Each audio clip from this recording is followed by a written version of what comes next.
मेरे घर वाले मेरी शादी करना चाहते थे। मुझे इस चीज से कोई खास मतलब ना था।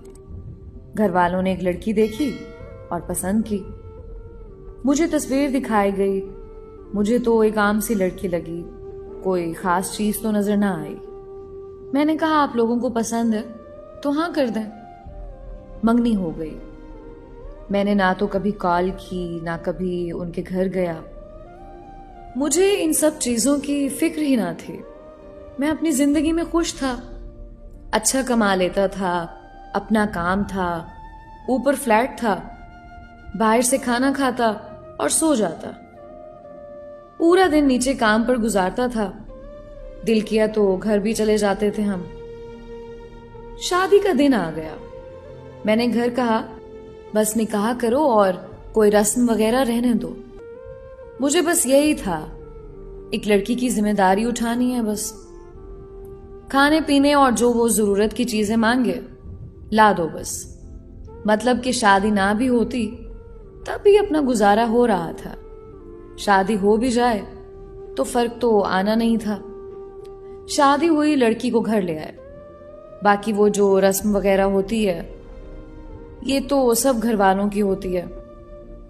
रुखसती वगैरह के बाद मैं घर आ गया। खैर मैंने कहीं पढ़ा था शादी के 2 नफल अदा करने होते हैं। मैंने वो भी अदा कर लिए और इसी बहाने इशा की नमाज भी पढ़ ली। वैसे कभी दिल में आया तो नमाज पढ़ ली, नहीं तो ना सही। और मैं सो गया, जो मेरी रूटीन थी। मुझे नींद आई और मैं सो गया। ना तो मुझे खुशी थी और ना ही गम। शादी के अगले दिन मैं उठा और काम पर आ गया। 2 दिन ऐसे ही गुजर गए। बातचीत हुई, बस इतनी जितना उसने पूछा जवाब दे दिया, इससे ज्यादा कुछ नहीं। उसने पूछा क्या आप शादी से खुश नहीं? मैंने कहा मुझे दुख भी नहीं। मैं लोगों में एडजस्ट होने में वक्त ले लेता हूं बस। न कभी मैंने उसकी तालीम पूछी न कुछ और। मैंने कौन सा जॉब करवानी थी। 1-2 बार घर छोड़ने गया उसको अम्मी के कहने पर। ना मैंने उसको पर्दे का कहा ना हिजाब का। उसको जो अच्छा लगे कर ले, मतलब कि अपना अमल दखल कुछ ना था। सोचने पर तो वो भी मजबूर थी। बंदा है क्या चीज है। मैं सोया हुआ था, मेरे पैर का अंगूठा उसने पकड़ा और कहा उठें, नमाज पढ़ लें। मैंने इर्द गिर्द देखा। खैर मैंने उसको कुछ कहा नहीं। वैसे कोई मुलाजिम उठाता था जब उसकी खैर ना होती थी। मैं बोला कुछ नहीं। मैंने सोचा चलो अब उठ गया हूं तो नमाज भी पढ़ लूं। 2 रकात नमाज अदा की और फिर बिस्तर पर अब वो मेरे पास ही बैठ गई, कुरान पढ़ने लगी। मैं मस्त होके सोया हुआ, आवाज तो आहिस्ता आहिस्ता आ रही थी। खैर मैं उठा, नहाया, नाश्ता बना दूं? आवाज आई। मैंने कहा नहीं, मैं लेट करता हूं और मैं अपने काम पर। खैर लेट था, मैं घर नहीं गया और फ्लैट पर ही सो गया।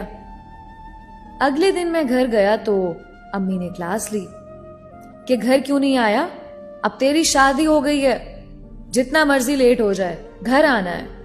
वो पास ही खड़ी थी। मैं अच्छा कहकर जाकर कमरे में सो गया। थोड़ी देर के बाद वो भी कमरे में आ गई। मैंने पूछा अम्मी से तुमने कहा? उसने कहा मैंने तो अम्मी को नहीं कहा। अगली सुबह उसने फिर मुझे उठा दिया और खुद जाए नमाज पर खड़ी नमाज अदा की नीयत बांधी हुई थी। अब बंदा उसको क्या कहे। खैर हमने भी शर्मो शर्मी वुजू करके नमाज अदा कर ही ली। उसके बाद उसने कहा आप मेरी बात सुने। मैंने कहा जी कहिए। मैं आपकी बीवी हूं। मैंने कहा हाँ जी। बीवी के कुछ हुकूक होते हैं। मैंने कहा पता है। उसके बाद वो कुरान पढ़ने लगी। मैं खामोश अपने मोबाइल पर लगा रहा। अगली रात वो शरारतें करने लगी और जैसे तैसे उसके हुकूक अदा किए या उसने अपने हुकूक ले लिए। वो लड़की आहिस्ता आहिस्ता मेरी जिंदगी में इन्वॉल्व होने लगी। खैर अपने भी मजे होने लगे। हर चीज तैयार मिलने लगे, कपड़े जूते वगैरह हर चीज अपनी जगह पर मिलती, कहीं भी फेंक दो। नमाज पढ़ने लगा था अब, मतलब जिंदगी अब बेहतर हुई थी। उसके आने से काफी घुल मिल गए थे हम। उसने कुरान पढ़ा तो मेरा सर उसकी गोद में होता। आवाज प्यारी थी, अक्सर सो भी जाता। जब तक मैं खुद ना उठता वो जगाती नहीं, कुरान पढ़ती रहती। अब मैं काम पर अक्सर लेट भी होने लगा। उसकी गोद में सर रख के सोने का मजा ही अलग था। एक बात और, घर से काम पर जाते वक्त मैंने ऐसे ही उसको आवाज दी और उसका माथा चूम लिया। शाम को घर आया तो रंग रूप ही बदला हुआ। इतना खुश बंदा मैंने देखा ही नहीं। मैंने सोचा ये तो काम ही बड़ा सस्ता है। अब हर रोज माथा चूम कर जाता। वो कहीं भी मसरूफ हो, घर के कामों में, उसने कोई ना कोई बहाना करके कमरे में आना ताकि मैं उसका माथा चूम सकूं। नरम लहजा, कमाल की गुफ्तगू, कमाल की मोहब्बत, पसंद के खाने, सुकून की नींद। जिंदगी मुकम्मल हो गई।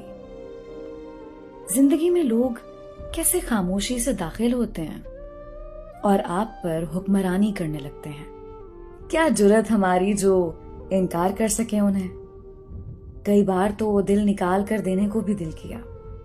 खामोश मोहब्बत बहुत प्यारी होती है। मोहब्बत अल्फाजों की नहीं, एहसास की होती है। मोहब्बत का ताल्लुक इज्जत से है। औरत को एहसास दो, तुम मेरी हो, वो रूह तक दे देती है। उस पर भी आपका हक होता है। औरत मर्द के लिए सुकून है।